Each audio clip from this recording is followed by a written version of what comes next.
Buenas tardes, doctora. Buenas tardes. Ya, buenas tardes, chicos. Les he pedido, por favor, pasar esta clase por virtual, porque yo no puedo hablar muy fuerte. No puedo hablar porque fíjense cómo está mi cara de hinchada, ¿ya? Entonces, hago mucho esfuerzo en hablar. Por eso he pedido, para no atrasarnos, pasar nomás en forma virtual esta clase. Ya desde mañana trataré de pasar presencial. Hoy día vamos a avanzar estos 3 virus. El virus de la parotiditis, que produce las paperas, así como yo estoy ahorita. Las paperas deben conocer el sarampión y la rubiola. O sea, son 3 virus que vamos a avanzar hoy. Sarampión, SRP. ¿Por qué avanzamos estos 3 virus juntos? Porque estos 3 virus están en la vacuna triple viral. La vacuna triple viral es la vacuna SRP, que cubre 3 enfermedades virales, que son el sarampión, la rubiola y la parotiditis. Esta vacuna se da en forma gratuita a todos los niños en el primer año de vida. O sea, es cubierta por el PAI en este programa de inmunizaciones. Vamos a avanzar primero el virus de la parotiditis. Primero he tenido que buscar dónde pasar clases, chicos. Yo estoy en la carrera. Estoy pasando aquí en acreditación, buscando dónde pasar la clase, solamente que no puedo hablar muy fuerte, o sea, por eso es que me he venido a pasar aquí la clase. Ya, el virus de la parotiditis. Como ustedes pueden ver, la parotiditis es lo mismo que las paperas. ¿Han escuchado hablar de las paperas o parotiditis? Es la inflamación de las glándulas parótidas, ¿ya? Entonces, ¿cómo es que aparecen? Así más o menos como yo estoy en este instante. Pero no, de mí no es paperas, de mí es una muela que me han sacado y me han hecho una cirugía y se me ha hinchado la cara. Entonces, las paperas son inflamación de las glándulas parótidas, como estamos viendo acá en forma bilateral, ya en ambos lados. Es una virosis, o sea, producida por un virus, que puede ser aguda o puede ser crónica, pero generalmente es aguda y que se manifiesta porque las glándulas parótidas sufren tumefacción, o sea, se hinchan, ¿no? Fundamentalmente localizado en una o en ambas glándulas parótidas. El virus se llama la enfermedad se llama paperas o enfermedad de la parotiditis. El virus se llama virus de la parotiditis y pertenece a la familia Paramyxoviridae del género Paramyxovirus, ¿ya?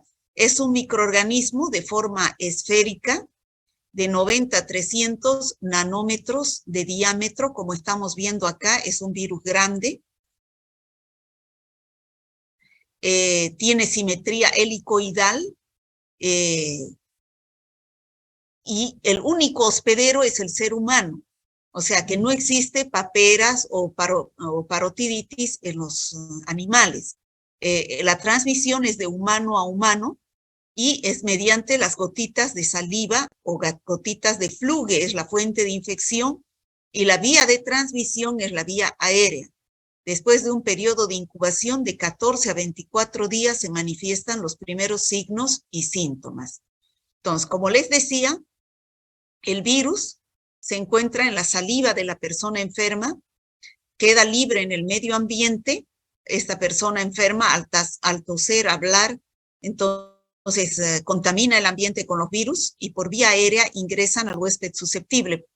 Entonces, estos virus ingresan a las células del epitelio respiratorio, donde se multiplican y después pasan a la sangre produciendo un estado de viremia.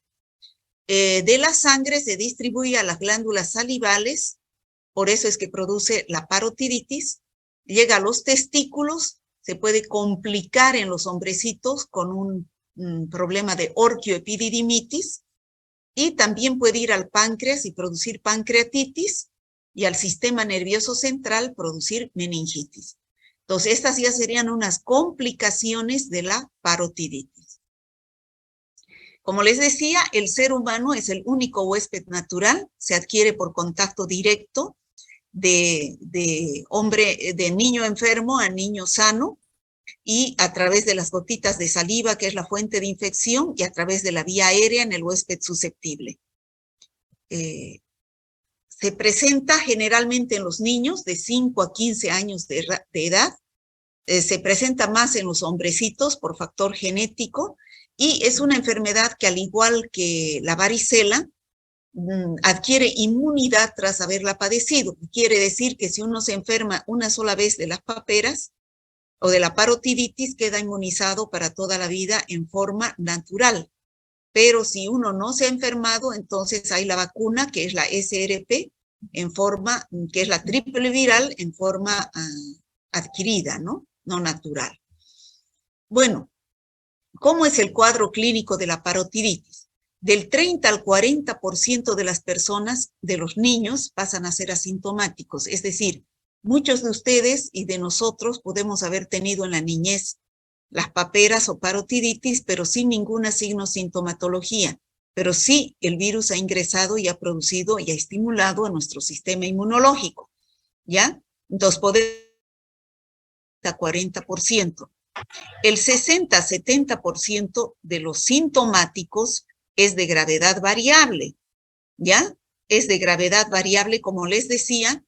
Empieza primero en el periodo prodrómico, el niño siente anorexia, es decir, no tiene ganas de comer, tiene cefaleas, dolor de cabeza, está con fiebre y un malestar general. Eso es en el periodo prodrómico. Si ustedes se dan cuenta, todas las enfermedades virales, empezando de la gripe, el resfrío, el herpes que hemos visto, empiezan con esta misma sintomatología. O sea, todos los procesos virales con anorexia, cefaleas, febrícula, malestar general. Después ya ingresa al periodo de estado. Ustedes saben que el periodo de estado es el periodo donde están los signos y síntomas típicos de una enfermedad y con el cual podemos hacer diagnóstico diferencial, como por ejemplo fiebre de 38 a 39 grados centígrados, y ya empiezan a realizarse la tumefacción de las glándulas parótidas de intensidad progresiva. Entonces vemos, por ejemplo, acá es en una sola parótida donde hay la inflamación y acá está normal, ¿no? Después de 1 a 4 días se observa agrandamiento de la glándula en forma uni o bilateral, o sea, en uno o ambos lados. Es progresivo y alcanza su máximo hacia el 8º día de la infección. Puede durar hasta 2 semanas. La fiebre en los niños puede durar hasta entre 1 a 6 días. Y lo más importante es que de esta tumefacción de las glándulas parótidas existe dolor intenso, ¿no? Que se aumenta este dolor si comemos alimentos muy ácidos o que están condimentados. Por eso es que uno de los tratamientos sintomáticos es la dieta blanda. Después puede irse, dijimos, como complicación de esta. Generalmente ahí se termina la enfermedad, con la tumefacción de las glándulas parótidas. Pero cuando se complica el cuadro, puede irse al sistema nervioso central y producir meningitis. Sabemos que la meningitis es producida por las bacterias, pero hay virus también que producen meningitis. Y dentro de los virus tenemos es uno de los virus que produce meningitis, ¿no? También puede irse a los testículos y producir orquioepididimitis, a los ovarios en las niñas producir ovaritis, al páncreas pancreatitis, y vamos a empezar a describir cada una de estas complicaciones. Por ejemplo, la meningitis o meningoencefalitis se observa en muy pocos casos, en el 10% de los casos. Después de 3 a 10 días se puede presentar cefalalgia intensa. Ustedes saben cuáles son los signos y síntomas típicos de una meningitis, que son cefalea, rigidez de nuca y fiebre, ¿no? Se puede presentar además pérdida de la conciencia y crisis convulsivas. Generalmente esto ocurre en los niños, pero es una complicación de la parotiditis, ¿no? Si se saca un líquido cefalorraquídeo, habrá predominio de mononucleares, de linfocitos, con aumento leve de las proteínas, pero la glucosa no se altera, como es el caso de las meningitis bacterianas. Otra de las complicaciones en los niños es la orquioepididimitis. Como vemos acá en la figura, se inflaman los testículos, ¿no? Y hay aumento de la temperatura, hay náuseas, hay vómitos, dolor en el hipogastrio, y puede ser también uni o bilateral. En este caso es bilateral, ambos testículos se encuentran inflamados. Entonces, cuando ocurre esto, se le dice al niño que tiene que guardar reposo, porque si el niño empieza a corretear, a saltar, esto se puede complicar y puede producir esterilidad a la larga, ¿no? Otra complicación, como vimos, es la pancreatitis. Esta es menos frecuente, aparece un dolor en el epigastrio, perdón.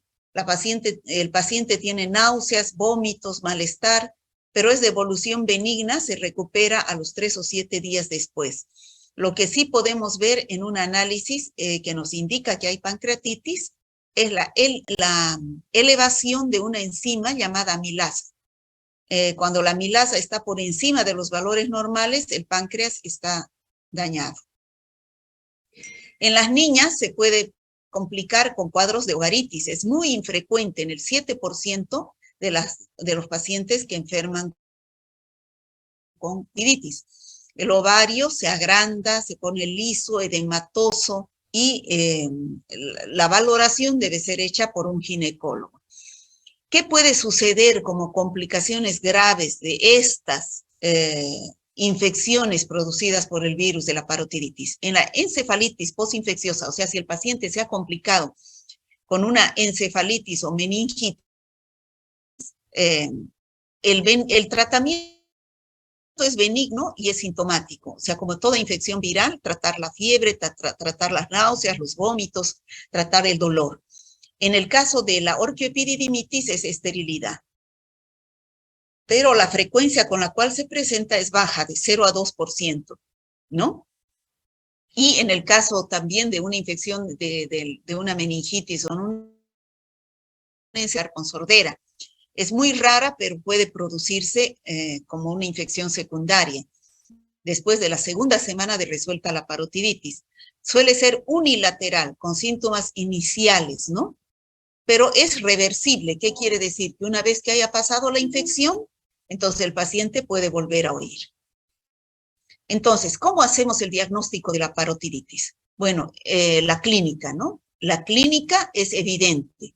La tumefacción de las glándulas parótidas a simple vista, ¿no es cierto? Además de la fiebre.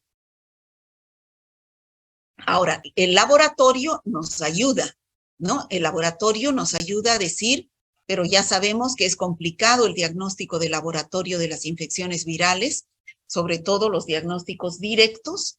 Entonces, el virus se puede aislar desde 2 días antes del cuadro clínico a través de un cultivo celular en células de embrión de pollo, que hablamos la anterior clase ya, de que el cultivo de los virus se hacía en cultivo celular, células vivas de embrión de pollo o riñón de mono, y la muestra va a ser la saliva, la sangre, la orina o el líquido cefalorraquídeo, dependiendo de la localización de la infección.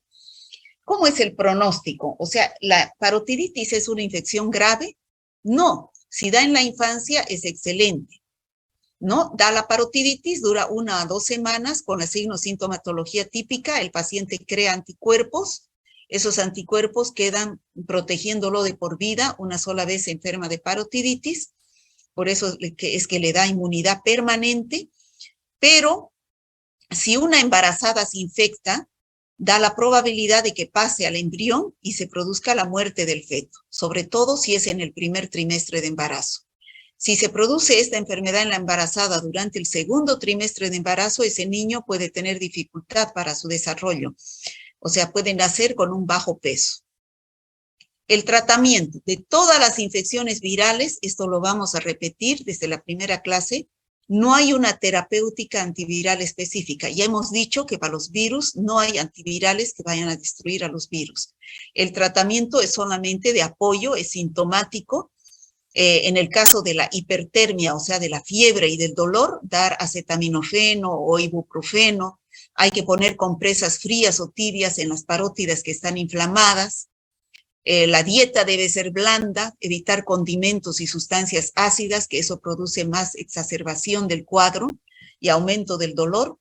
En el caso de la encefalitis y pancreatitis, el tratamiento es sintomático. En las crisis convulsivas, el tratamiento habitual. Y en la orquioepididimitis es mejor un esteroide que es un corticoide, como la prednisona o hidroxicortisona, para desinflamar los testículos. ¿Cómo prevenimos la parotiditis? Bueno, ya dijimos que existe transferencia placentaria de anticuerpos de la madre al producto. Una madre que tiene anticuerpos contra el virus de la parotiditis puede transmitir a través de vía transplacentaria si está embarazada. Otra forma, ya dijimos, es a través de la vacuna, que es la vacuna SRP, que cubre las 3 enfermedades que vamos a ver hoy día, sarampión, rubeola y parotiditis. Son virus atenuados que se inyectan y también puede darse sola o con la vacuna del sarampión y de la rubeola, vía subcutánea, en el primer año de vida, como dije al principio, ¿no? Y se recomienda una dosis de refuerzo a los 4 o 6 años, o si no a los 11 a 12 años.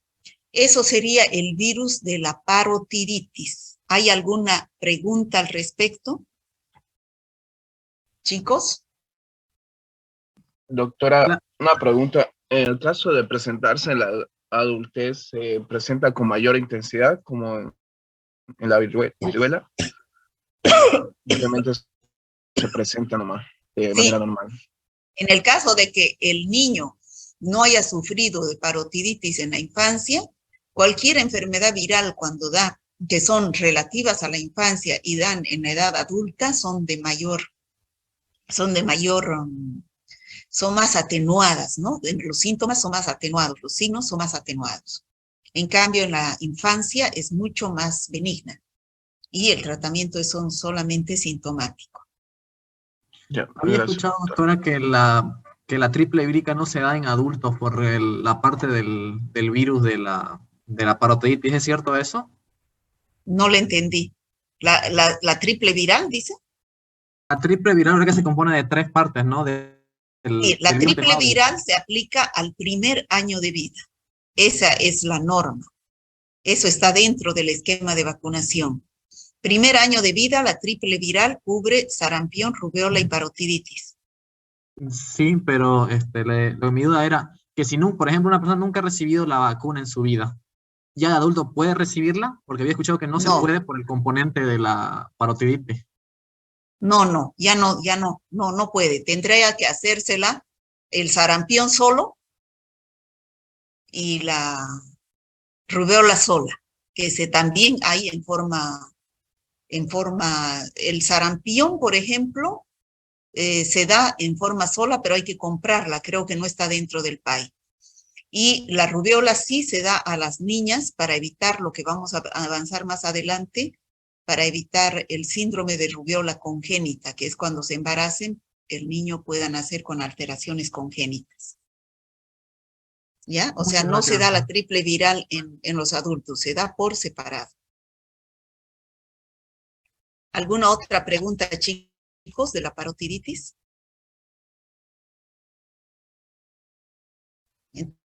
Entonces, empezamos con el virus del sarampión.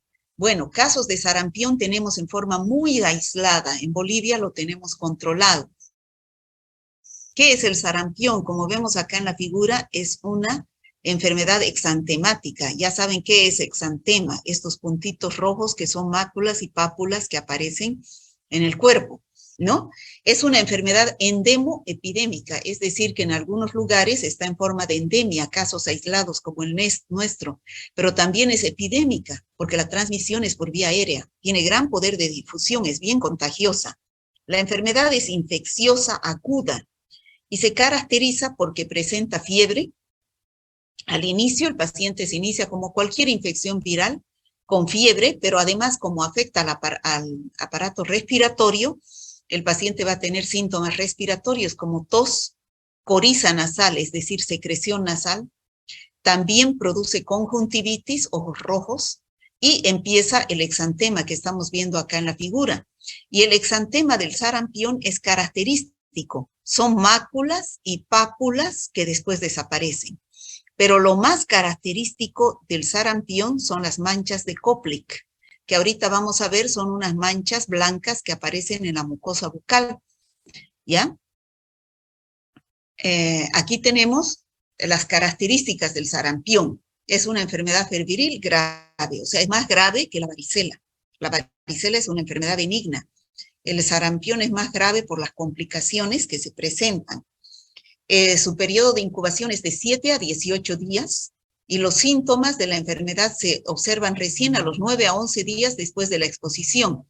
Como dije anteriormente, como ingresa este virus, este niño que está con sarampión, se va a rascar y va a dejar a los virus en el aire. Entonces, esos virus en el aire ingresan por la mucosa nasal, por vía aérea. Esa es la puerta de entrada, ¿ya? Entonces, el virus se va a replicar en la mucosa respiratoria y va a empezar con tos, rinitis, conjuntivitis, después viene la fiebre y la fotofobia, o sea, los niños no pueden ver la luz, ¿ya? Y después de 1 a 3 días de la enfermedad recién aparecen las manchas de Koplik, que ahorita vamos a ver qué son esas manchas blancas que aparecen en la boca, que es signo patognomónico del sarampión. ¿Qué quiere decir patognomónico? Característico del sarampión, las manchas de Koplik. Entonces, eso quiere decir que en el periodo de estado, estos síntomas aparecen en el periodo prodrómico, pero ya en el periodo de estado aparecen las manchas de Koplik y aparece el exantema, ¿ya? Lo cual nos da el diagnóstico de sarampión. Estas son las manchas de Koplik, unas manchas blancas que aparecen en la mucosa bucal, y que si el niño tiene el exantema y ha tenido fiebre, ha tenido conjuntivitis, tos, coriza nasal, y se le hace abrir la boca, y aparecen estas manchas blancas en la boca, entonces podemos hacer diagnóstico de sarampión. Y después empiezan a aparecer las máculas y pápulas. También, igual que la varicela, aparecen detrás de las orejas y en la cara. Pero a las 24 horas de la aparición de las manchas de Koplik, recién empieza a aparecer este exantema en la cara, ¿ya? Es máculo papulomatoso muy extenso, es decir, aparece una mácula y se reúne con la de al lado y se hacen manchas más grandes, como vemos acá en la cara, ¿ya? Entonces, primero aparece en la cara y después de 2 o 3 días se cunde todo el cuerpo, ¿ya? La fiebre está elevada, debilita al paciente hasta todo el tiempo que dura la aparición del exantema. Entonces, aquí tenemos la puerta de entrada, va a ser por la orofaringe o la conjuntiva del ojo, y se replica en las vías aéreas superiores, como ya dije. De ahí se difunde los virus que se han formado a los vasos linfáticos y a la sangre, de donde es transportado por los leucocitos de la sangre al sistema retículo endotelial, donde sufre nuevamente replicación y se liberan gran cantidad de virus. Estos virus de ahí pasan nuevamente a la sangre, produciendo una viremia secundaria y desarrollándose dentro de los macrófagos. De ahí va hacia el aparato respiratorio, donde aparecen los síntomas respiratorios, que son coriza nasal, la rinitis, ¿no? Y puede ser también la conjuntivitis, y después aparecen las manchas de Koplik y el exantema, que es la erupción. Y así continúa el ciclo. Este niño que ya está con la erupción deja los virus libres en el medio ambiente y ingresa a este nuevo niño que está respirando ese aire contaminado. ¿Cómo se puede manifestar de 2 formas? El sarampión típico es cuando aparece el típico exantema, que son máculas y pápulas, muy diferente a lo que es la varicela. La varicela es mácula, pápula, se convierte esa pápula en vesícula, pústula y costra, como hemos visto en la anterior clase. Acá solamente es mácula y pápula y desaparece. Puede rascarse el niño y producirse una costra, ¿no? Pero lo más grave es cuando no se desencadena el típico sarampión, que es con el exantema, y se produce un cuadro respiratorio que se llama neumonía de Hedge. Cuando se produce la neumonía de Hedge es fatal y se afecta a los linfocitos T del sistema inmunitario. En cambio, cuando el virus afecta a los linfocitos B del sistema inmunitario, se produce el típico exantema. ¿Cómo se manifiesta el sarampión? ¿Cómo son los cuadros clínicos? Lo que he descrito anteriormente es el sarampión típico, que es lo que se presenta en la mayoría de los niños. Después de un periodo de incubación de 10 días, ya hemos dicho que el virus ingresa por vía respiratoria, va a ir a replicarse en el aparato respiratorio y empieza los síntomas respiratorios, que es el catarro, fiebre, estornudos, conjuntivitis, rinorrea, que puede durar 4 días. De ahí aparecen las manchas de Koplik, que es un enantema bucal, enantema porque se produce dentro las manchas, y después aparece el típico exantema, ¿no? Que son las máculas y pápulas características del sarampión, el típico exantema. También puede haber casos, pero son muy leves casos, que son leves o atípicos. ¿Qué quiere decir? Que pasa desapercibido el sarampión, como la mayoría de las infecciones virales. Aparece un cuadro febril leve en el cual pueden faltar los síntomas típicos, que son las manchas de Koplik, la conjuntivitis, el exantema y el exantema. Entonces ahí pasa desapercibido y podemos decir nunca me dio sarampión. Pero sin embargo, si buscamos por un método indirecto los anticuerpos contra el virus del sarampión, nos va a dar positivo, ¿ya? Y el otro cuadro clínico es el sarampión grave, que se presenta generalmente en los inmunodeprimidos, ¿ya? Esa es la neumonía de Hedge que hablamos, que afecta al aparato respiratorio, donde es de curso fatal. Aparece en los desnutridos. Y es así como se presentaba el sarampión. Se va a cortar en 10 minutos, chicos, y les pido que para ver la última clase, que es la rubeola, volvamos a conectarnos. Entonces, fíjense, el sarampión el primer día aparece, se llena la cara, ¿ya? Se llena la cara con máculas y pápulas y poco en los miembros inferiores y superiores, ¿no? Se llena la cara. Pero ya al tercer día aparecen las manchas de Koplik, ¿no? Aparecen las manchas de Koplik y se exacerba el exantema. Se llena más la cara y se llenan más los brazos y las piernas, las extremidades superiores e inferiores. ¿Ya? Ese es el sarampión. Vamos a ver que la rubeola es al revés. La rubeola aparece así el primer día, las máculas y pápulas, pero al tercer día desaparecen, no se exacerba. ¿Ya? Desaparecen totalmente y aparecen en las piernas y en los brazos. En cambio, el sarampión aparece el primer día, el exantema, en la cara y muy poco en los miembros superiores y el tronco. Y al tercer día se llena la cara y se llena totalmente los brazos y las piernas. ¿Queda entendido, chicos, cómo aparece el exantema del sarampión? Sí, doctora. Ya. Entonces, estas son las manchas de Koplik, como dijimos, son puntos blancos pequeños, llegando a ser confluyentes. ¿Qué es lo que caracteriza al sarampión? Que estas máculas y pápulas son confluyentes, vuelvo a repetir. ¿Qué quiere decir confluyentes? Se reúnen formando manchas más grandes. Lo que en la rubeola, que vamos a ver a continuación, no se unen, sino son puntitos nomás que aparecen. La conjuntivitis, que es el ojo rojo, ¿no? Y las manchas de Koplik. Fíjense cómo el exantema es confluyente, vuelvo a repetir, confluyente quiere decir, esto yo lo pregunto mucho en los exámenes para que ustedes aprendan a hacer diagnóstico diferencial.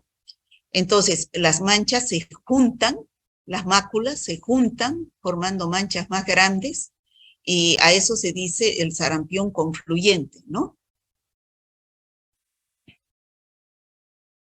Y se exacerba más al tercer día.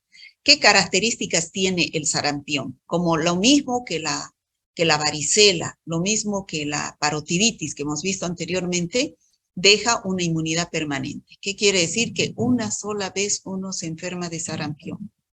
Solamente una vez en la vida. ¿Ya?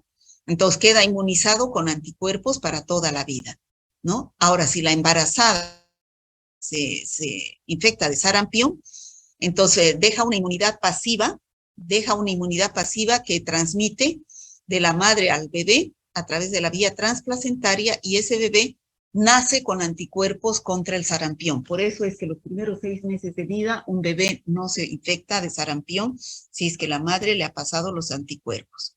El virus se llama virus del sarampión, que pertenece a la familia morbillivirus, de la familia paramyxovirus. Ya dijimos, el contagio es igual que la varicela. La puerta de la transmisión es a través de los virus que están en el aire y la puerta de entrada es a través de la vía aérea o la vía conjuntival.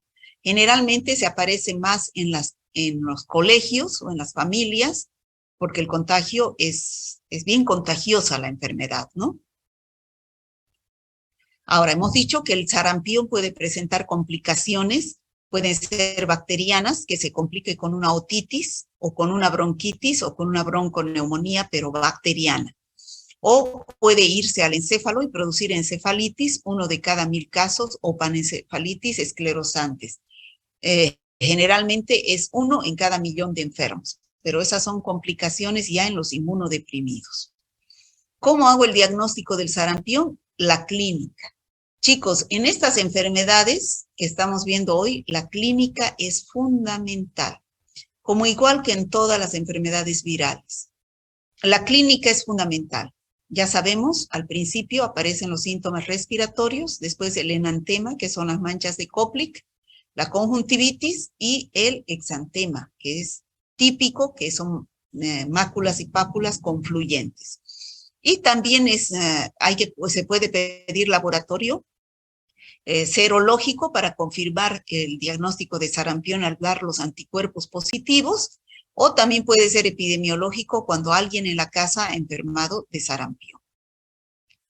Bueno, ¿qué tenemos para prevenir el sarampión? La vacuna, que puede generalmente en los bebés a los 12 meses de vida, es la triple viral, como les decía, rubéola, sarampión y parotiditis.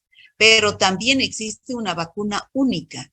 La vacuna única, como le decía a su compañero, es solamente de sarampión. Es cuando hay una epidemia de sarampión y hay duda de que haya recibido la vacuna. Bueno, eso sería el sarampión. Ahora, ¿hay alguna pregunta respecto al sarampión?